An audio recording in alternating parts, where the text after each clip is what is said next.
will be taking a look at Collectiv's financial analysis report. This report is used to assess the performance and appropriateness of organization, projects, budgets, and other financial-related operations. Typically, the report is used to determine if a business is stable, solvent, liquid, or lucrative enough to merit monetary investment.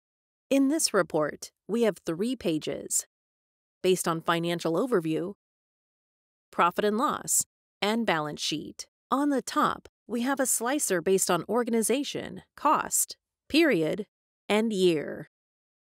Our representation of dynamic visuals are profit, revenue, and expenses based on the KPIs. We also have a breakdown of timeline revenue and time profit. On the next page, profit and loss, we have our visualization presentation based on profit overview and a breakdown of profit metrics.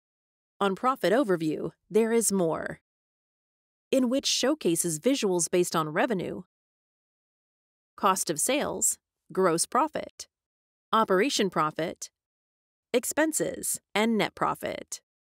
We also have our slicers at the top. Moving on to the next page, balance sheet, we have a visual representation of balance sheet in a table format, a breakdown of assets, and a visual representation of liabilities and owner equality with a monthly breakdown. This has been a brief overview of Financial Analysis Report by Collectiv. Please contact us for more details at gocollectiv.com.